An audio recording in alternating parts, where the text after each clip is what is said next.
জানাজা তৈরি হয়ে গেল। আমার রাসূল জানাজা পড়াবেন, এমন মুহূর্তে পিছন থেকে হযরত ওমর জুব্বা ধরে টান দিয়েছেন, ইয়া রাসূলুল্লাহ, আপনি আল্লাহর নবী, আপনি নিজে একজন জিনাকারীর জানাজা পড়াইতেছেন। বিশ্ব নবীজি হযরত ওমরের হাত থেকে জুব্বা ছাড়ায় নিলেন, ছাড়ানে বলতেছেন, আমার সাহাবী ওমর শোনো, তুমি যাকে ভৎসনা করতেছো, জিনাকারী বলতেছো, আমার সাহাবী শোনো, এই মহিলাটা আল্লাহর কাছে এমন তওবা করেছে, যদি এই মহিলার তওবাটা সারা মদিনাবাসীর মধ্যে বন্টন করে দেওয়া হয়, সারা মদিনার সব মানুষকে আল্লাহ ক্ষমা করে দিবে।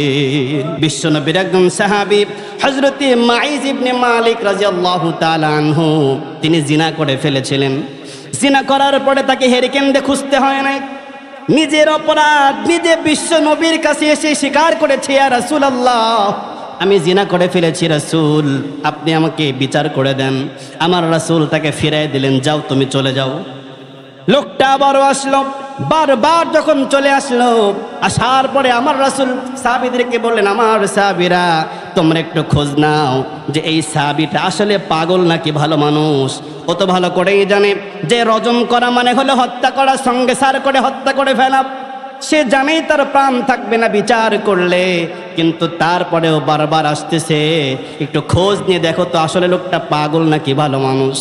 খোঁজ নিয়ে দেখা গেল লোকটা ভালো মানুষ, কিন্তু আসলে বারবার কেন সঙ্গে সার করে নিজের প্রাণ নিজে দিতে চায়, কেন সে বিচার করতে চায়, কেন দুনিয়াতে তার বিচারটা হয়ে যাক চায়, এর কারণ হলো সে চায় দুনিয়াতে যে অপরাধ করেছি এই অপরাধের শাস্তি আখিরাতে না হয়ে যদি দুনিয়াতেই ওই অপরাধের শাস্তি আমি পেয়ে যাই, তাহলে কিয়ামতের ময়দানে আমাকে শাস্তির সম্মুখীন হওয়া লাগবে না।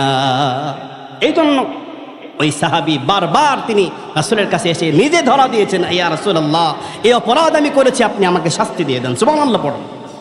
তাকে পুলিশ দিয়ে র‍্যাব দিয়ে ধরে আনতে হয় নাই, অপরাধ করছো মিয়া, যাও জেল হাজতে যাও, তোমাকে জেলখানায় পাঠিয়ে দেওয়া হলো, একদম সারা জীবন জেলখানায় পচো। তাকে পুলিশ দিয়ে ধরতে হয় নাই, অপরাধ করছে, রাসূলের কাছে এসে ধরা দিয়েছে, ইয়া রাসূলুল্লাহ, অপরাধ করছি, বিচার করে দেন।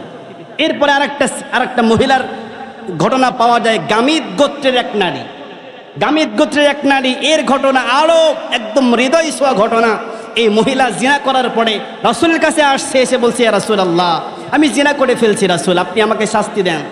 রাসূল চেহারা ফিরায় নিলেন, আবার গেলেন, ইয়া রাসূলুল্লাহ, আমি অপরাধ করছি, জিনা করে ফেলছি, বিচার করে দেন। রাসূল বারবার তাকে ফিরায় দিচ্ছেন।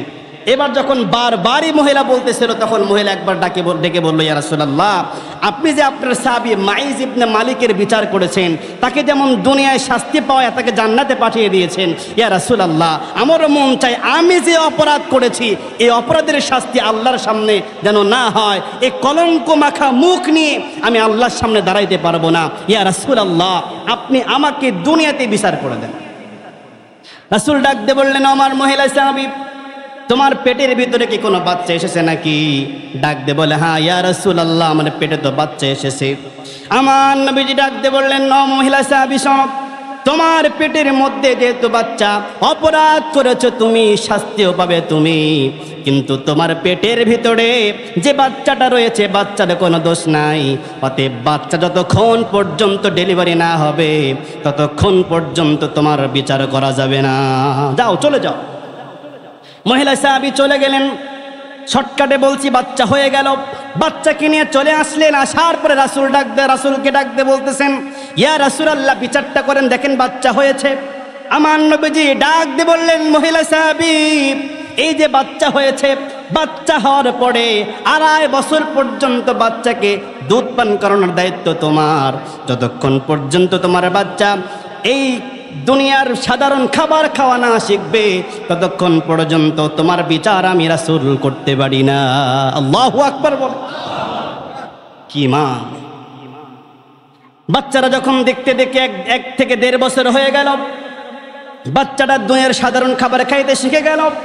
বাচ্চার হাতে 1 টুকরা রুটি দিয়া বিশ্ব নবীর সামনে 1.5 থেকে 2 বছর পরে আবার হাজির হয়ে গেছেন। ডাক দিয়ে বলেন, ইয়া রাসূলুল্লাহ, বাচ্চার দিকে তাকায়া দেখেন, আমার বাচ্চাটা এখন অন্য খাবার খাইতে পারে, ইয়া রাসূলুল্লাহ, বাচ্চাকে বুঝে নেন আর আপনি আমাকে বিচারটা করে দেন। সুবহানাল্লাহ, কি বিচার চাচ্ছে তিনি জানেন যে বিচার মানেই হচ্ছে আমার মৃত্যু। তিনি বারবার সুযোগ পেয়েছেন, এরকম বারবার যদি বাংলার কোনো অপরাধী সুযোগ পাইতো, ও তো দুনিয়ার বাংলার বর্ডার ছেড়ে অন্য দেশে চলে যেত, ঠিক কিনা বলেন? অন্য দেশে পালায় যেত, কিন্তু সে পালায় নাই, বারবার ফিরে আসছে, ইয়া রাসূলুল্লাহ অপরাধ করছে, শাস্তি দেন। তাদের কি ঈমান ছিল, আল্লাহু আকবার। মহিলা সাহাবীর বাচ্চাটা কোলে তুলে নিলেন। কোলে নেওয়ার পরে সাহাবীদের মধ্যে ডাক দিয়ে বলেন, আমার সাহাবীরা, এই যে বাচ্চাটা আমার কোলে দেখতে পাচ্ছ, তোমাদের ভিতরে এমন কেউ কি আসো নাকি এই বাচ্চাটাকে লালন পালন করবে? আমি রাসূল কথা দিচ্ছি, দুনিয়ার ভিতরে বাচ্চাকে যে লালন পালন করবে, জান্নাতের ভিতরে আমার পাশাপাশি এসে জান্নাতের মধ্যে থাকবে। সুবহানাল্লাহ। তখন সাহাবীদের মধ্যে তো একদম তুমুল লেগে, হুজুর ইয়া রাসূলুল্লাহ আমাকে দেন, আমাকে দেন, আমাকে দেন। সবাই শুধু নেওয়ার জন্য পাগল হয়ে গেল। রাসূল একজনকে দিয়ে দিলেন। দেওয়ার পরে সাহাবীদেরকে ডাক দিয়ে বললেন, আমার সাহাবীরা, যেহেতু মহিলা অপরাধ করেছে, তাকে অবশ্যই বিচার পাওয়া লাগবে, অবশ্যই তাকে ইসলাম ছাড় দেবে না। যেহেতু অপরাধ করেছে, অপরাধী নিজের অপরাধকে স্বীকার করেছে। যাও মহিলা সাহাবীকে নিয়ে যাও। মহিলা সাহাবীকে নিয়ে গিয়ে তার বুক পর্যন্ত গেড়ে পাথর নিক্ষেপ করে দুনিয়া থেকে তাকে বিদায় করে দাও।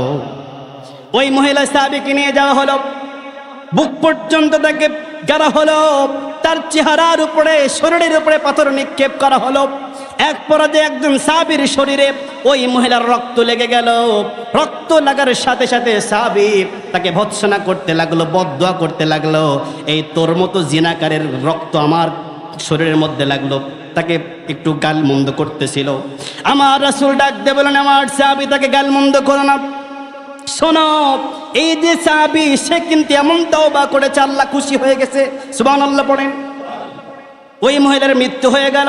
মৃত্যু হওয়ার পরে আমার রাসূল ডাক দিয়ে বললেন, আমার সাহাবীরা, এই মহিলার জানাজার ব্যবস্থা করো।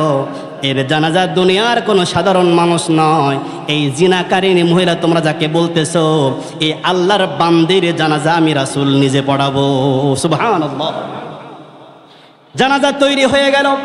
আমার রাসূল জানাজা পড়াবেন, এমন মুহূর্তে পিছন থেকে হযরত ওমর জুব্বা ধরে টান দিয়েছেন, ইয়া রাসূলুল্লাহ, আপনি আল্লাহর নবী, আপনি নিজে একজন জিনাকারীর জানাজা পড়াইতেছেন।